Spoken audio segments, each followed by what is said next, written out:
இதுவரைக்கும் நம்ம சேனலை சப்ஸ்கிரைப் பண்ணாதவங்க உடனே சப்ஸ்கிரைப் பண்ணுங்க. அப்படியே அந்த பெல் பட்டனையும் பிரஸ் பண்ணுங்க. நம்மளுக்கான சப்ஸ்கிரைபரை இன்க்ரீஸ் பண்ணிட்டே இருங்க.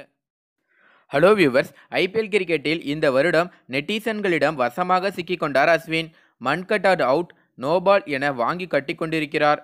ரூல்ஸ் படி தான் நடந்துக்கிட்டேன் என சைலண்ட் மோடுக்கு சென்று விட்டார் அஸ்வின். ஒரு அணியின் கேப்டன் என்ற முறையில் அதுதான் சரியானது. ஒரு பந்துவீச்சாளராக அணித்தலைவராக அவருக்கு நிறைய பொறுப்புகள் இருக்கிறது. இந்த ஐபிஎல்லில் எதிர்பாராமல் நடப்பது எல்லாம் அஸ்வின் பக்கமே திரும்புகிறது. ராஜஸ்தான் ராயல்ஸ் வெற்றியை நோக்கி பயணித்துக் கொண்டிருந்த போது ஜோஸ் பட்லரை மன்கட் அவுட் முறையில் அவுட் ஆக்கினார். அதன் பின்னர் வந்த ராஜஸ்தான் வீரர்கள் வந்த வேகத்தில் நடையை கட்ட பஞ்சாபின் வெற்றி வாய்ப்பு பிரகாசமானது. அந்த போட்டியில் பஞ்சாப் அணியும் வெற்றி பெற்றது.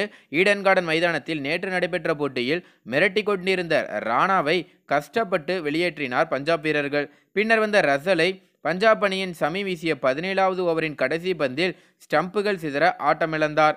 ஆனால் கள நடுவர் நோபால் என்று அறிவித்தார். சமி உட்பட அனைவரும் அப்செட். விதிமுறைகள் படி இன்னர் சர்க்கிள் எனப்படும் 30 யார்ட் சர்க்கிளில் குறைந்தபட்சம் 4 ஃபீல்டர்கள் இருக்க வேண்டும்.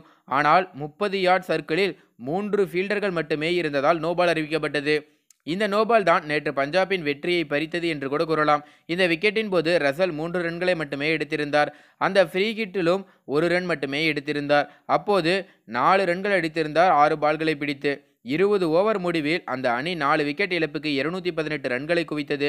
ரசல் 17 பந்துகளில் 48 ரன்களை விளாசியிருந்தார். பின்னர் ஆடிய பஞ்சாப் அணியில் 20 ஓவர் முடிவில் 4 விக்கெட் இழப்புக்கு 194 ரன்கள் மட்டுமே எடுக்க முடிந்தது. ரசலின் ஆட்டமே கேகேஆர் அணியின் வெற்றிக்கு உறுதுணையாக இருந்தது. நிறைய ட்விட்டர் வாசிகள் அஸ்வினிடம் என்ன சொல்றாங்க அப்படின்னு பார்த்தீங்கன்னா, இதுதான் கர்மா அப்படிங்கிற மாதிரி பார்த்தீங்கன்னா ட்விட்டரில் பரப்பிட்டு வராங்க. ஆட்டநாயகன் விருது பெற்ற ரசல் பேசுகையில், இந்த கார்களும் விருதுகளை அடுக்குவதற்காக நான் பெரிய கேரேஜை உருவாக்க வேண்டும் என நினைக்கிறேன். அந்த 30 யார்ட் சர்க்கிளுக்கு வெளியே நின்ற ஃபீல்டருக்கு நன்றி. அவர் புதிய நபராக இருக்கிறார். அவரது பெயர் கூட எனக்கு தெரியவில்லை. நான் சமி பந்து வீச்சில் போல்டானது இன்றைய இரவை நான் தொலைத்து விட்டேன் என்பது போல உணர்ந்தேன்.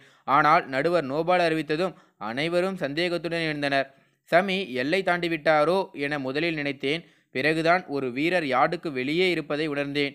இது போன்ற வாய்ப்பு உங்களுக்கு எல்லா நாளுக்கும் கிடைக்காது.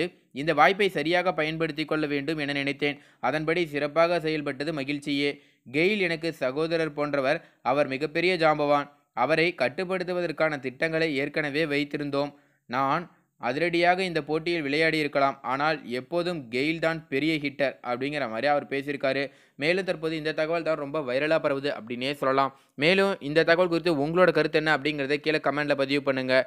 அதாவது போன மேட்ச்சில் பார்த்தீங்கன்னா அஸ்வின் அவர்கள் ரூல்ஸாக இருந்தாலும் அந்த விக்கெட் எடுத்திருக்க தேவையில்ல. ஆனால் அவர் எடுத்தார் அப்படின்னே சொல்லலாம். கேட்டால் ரூல்ஸ் அப்படிங்கிற மாதிரி சொல்லியிருந்தார். ஆனால் இந்த மேட்ச்சில் பார்த்தீங்கன்னா கடவுளாக பார்த்து இவங்களுக்கு ஒரு ரூல்ஸை கொடுத்துருக்காரு அப்படின்னே சொல்லலாம்.